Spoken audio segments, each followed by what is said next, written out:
Blessings, beautiful being. So in this video, I'm going to show you something very special, and that is my Kundalini awakening story from beginning until now. So in case you don't know what Kundalini energy is, let me explain that real quick and then get into the story. So Kundalini energy is in essence our life force energy. It's our sexual energy, and it lies typically dormant in our root chakra area.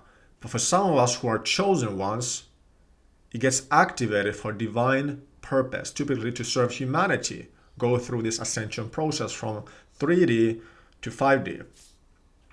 And what happens when this gets activated through trauma or through meeting a soul connection is that this energy starts going up through all your chakras.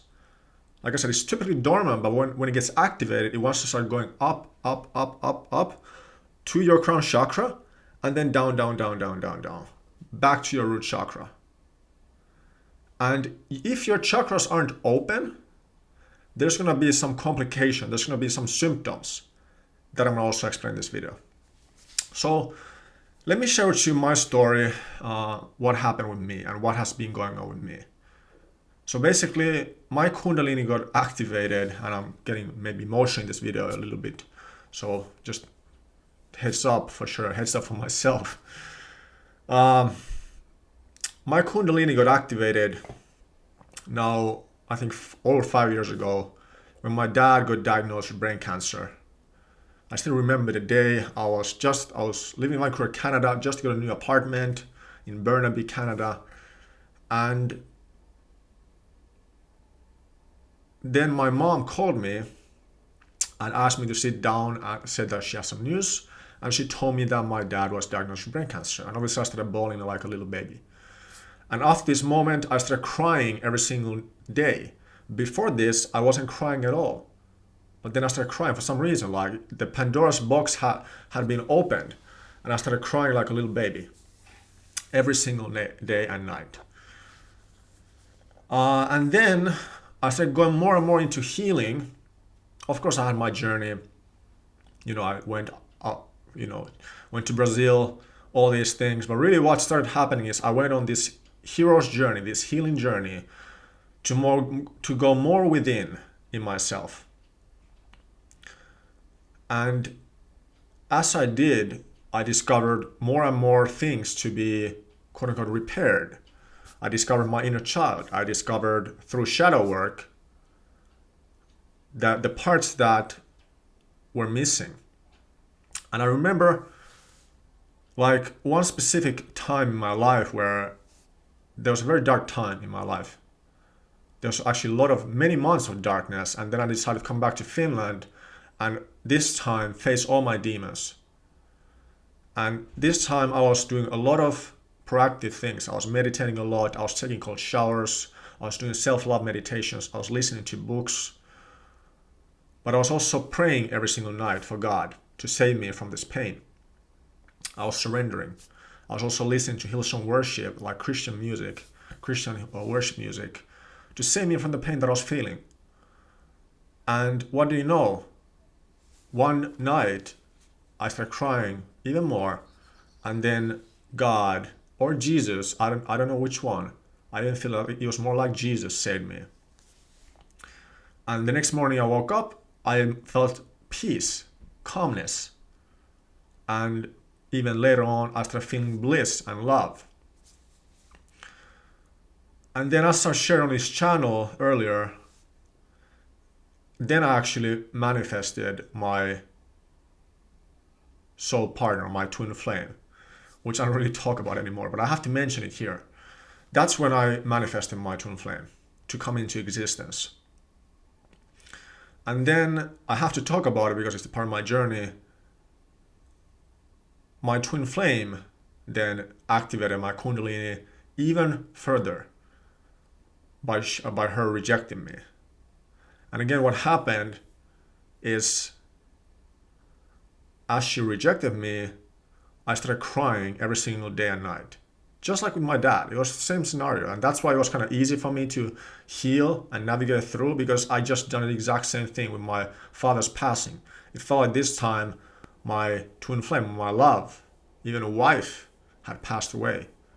So it was easy. Or it wasn't easy, but I know I knew what to do. And then there was so much pain. Like there was so much heartache, fear of abandonment came up, codependency came up. All these things came up. Like I was using her as a mirror to heal. And now, this was now 3 years ago that this happened. I'm in a very different place.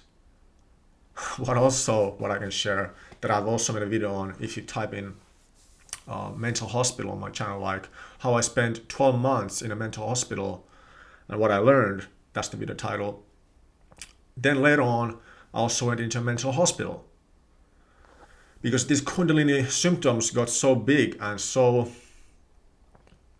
hard to deal with that I literally was put into a mental hospital because everybody around me was like, Klaus, you're going crazy, which I think I was kind of going crazy. I was losing my mind.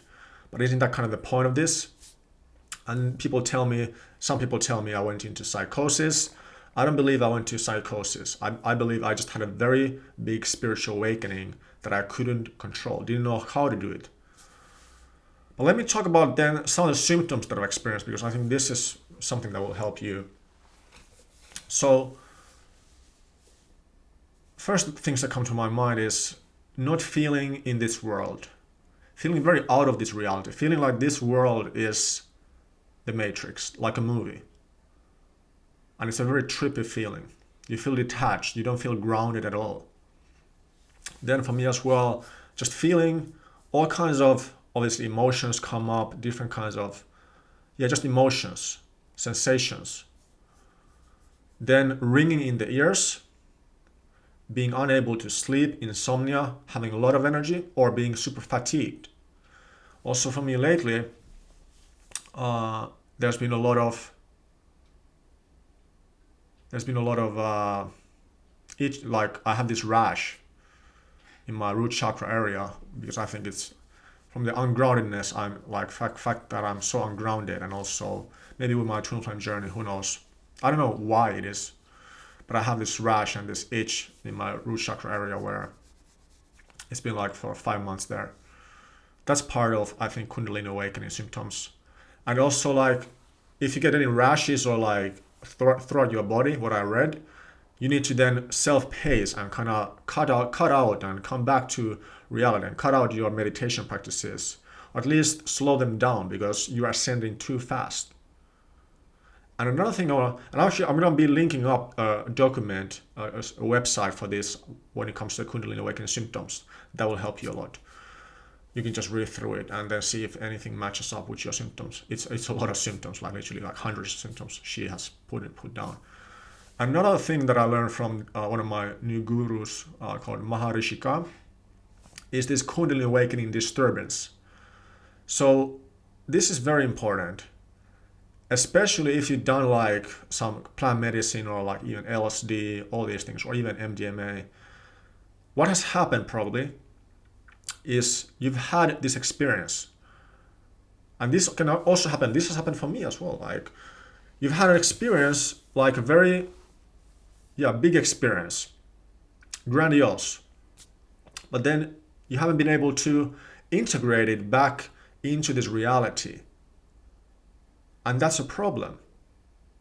I've had this as well, like I've had these experiences and then I haven't been able to integrate them into this reality.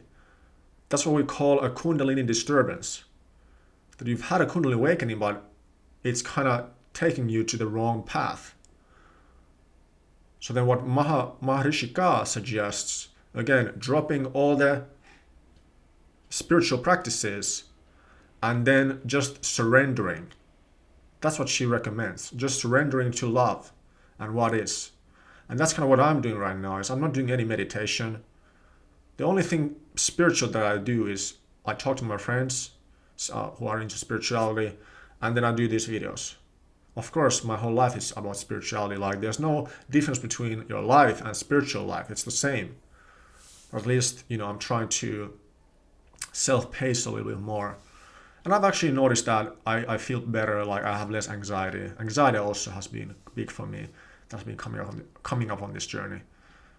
But basically, this is interesting because not a lot of people know about this. Not a lot of people know how to handle this. You'll just be told that you're crazy. But there's a fine line between being crazy and genius. That's what I learned. Yeah, so I think that's all I want to share when it comes to my Kundalini awakening journey. Like I said, I'm going to be linking down the document as well. But I hope that this gave you something. If it did, hit the like button. Also, comment below any questions you might have.